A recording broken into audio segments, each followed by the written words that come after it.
Hello, I am Cornella and I'm an independent consultant with Close to My Heart. And I wanted to show you some little projects I'm working on. And this is one of them.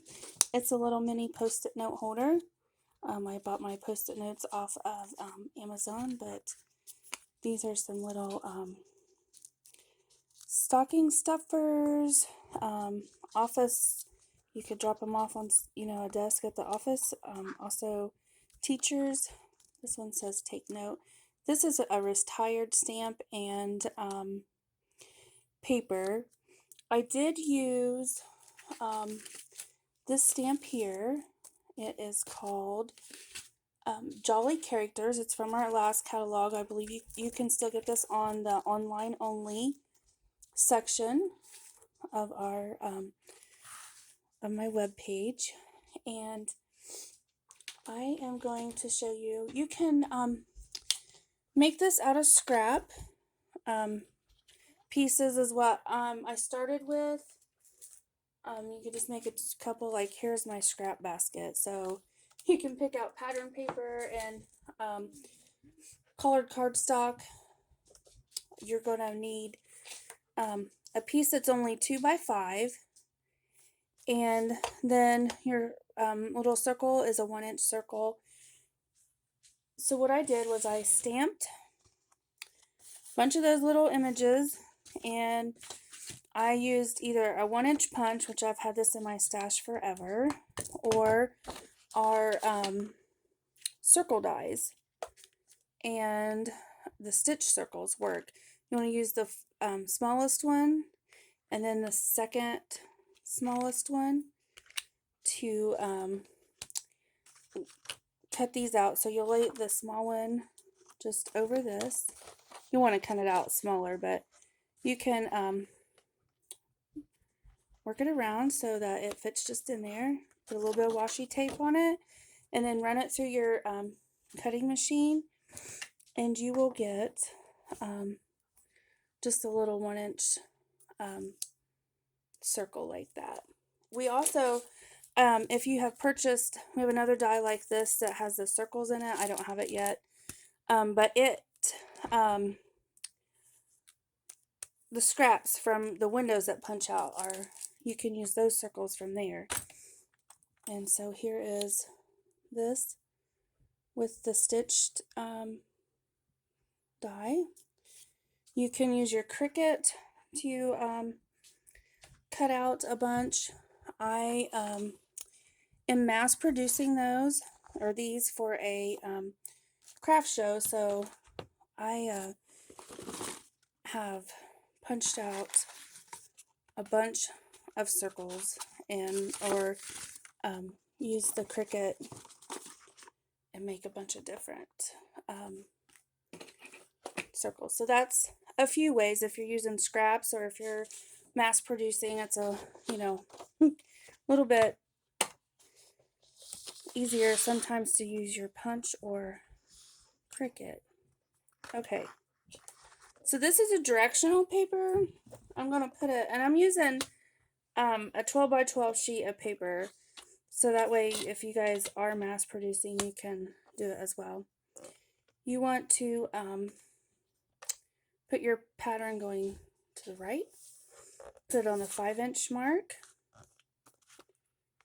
Okay, cut that. 5 inches again.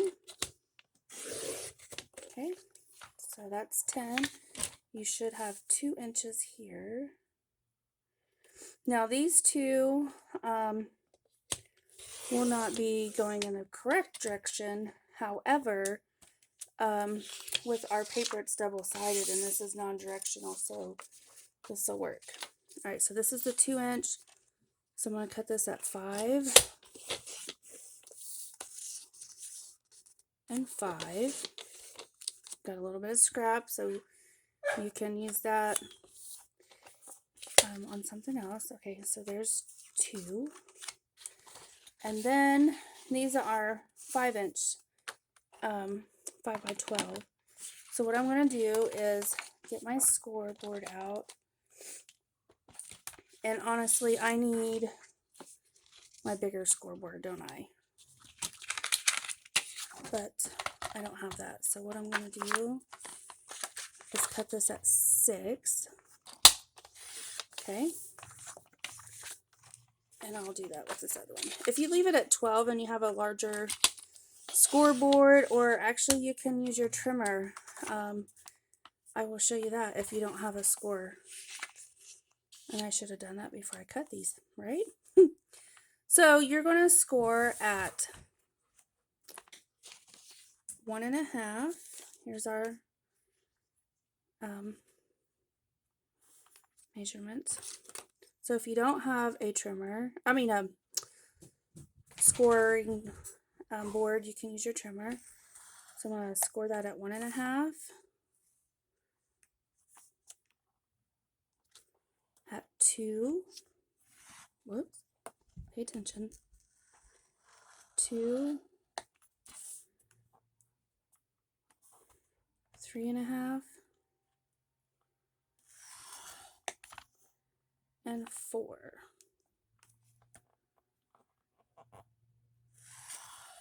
Okay.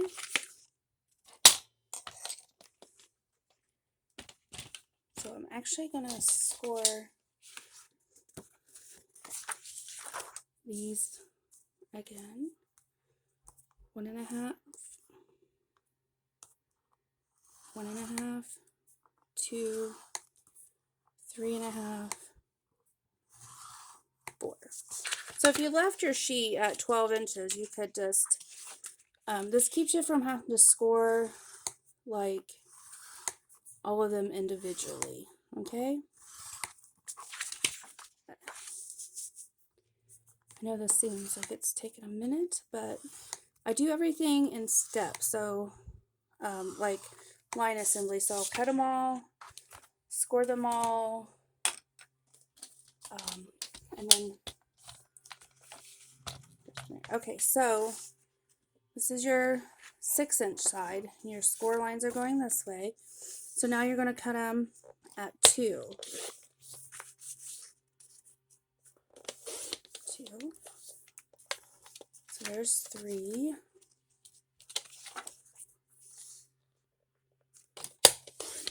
2. 2.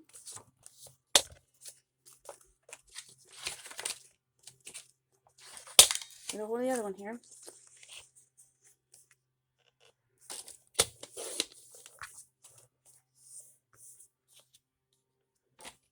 Okay. And last one.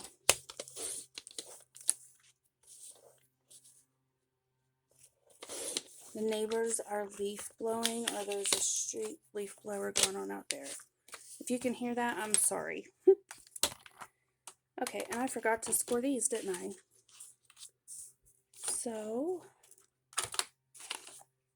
I've already lost my scoring tool. 1.5, 2, 3.5, 4. So you can see it's easier if you score your bigger pieces all the way down instead of a bunch of little ones. So out of a 12 by 12, we get 1, 2, 3, 4, 5, 6, 7, 8, 9, 10, 11, 12, 13, 14. I think that's a pretty good turnaround when you're trying to make little gifts for everyone. Okay, and then you just want to go through on all your sheets, and you can do this before you cut. I don't, I just do it afterwards. Is you want to burnish all your score lines, okay, and that gives you this little box. Okay, so this is directional, so I want this one to be on top. Okay, you can use this side if you prefer. Okay, it's however you want to do it. So you're gonna put your let's see if I can get this close enough. You're going to put your Post-it note between, so there's a fold line, there's a fold line. You're going to put it in this section here. Okay? So that way it folds around your Post-it note. Alright, and then I just used a Velcro dot. Cut it in half so you get more for your money there. And then you're just going to put glue on half of your circle, and I glue it onto the hat, and then you have your Velcro dot under there. So there you go. Well, this one I have upside down. Put the Christmas tree upside down. Imagine that. Anyways, there you go. So you got your little Post-it notes in there. And like I said, I have a lot of retired things, and you can put different sentiments on those. These, I have some old stamp sets that have just little 1-inch stamps.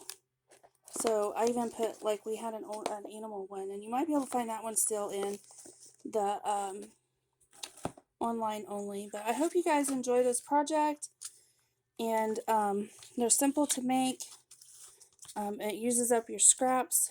Just make sure you put your circle on the right way. Okay, so there you go.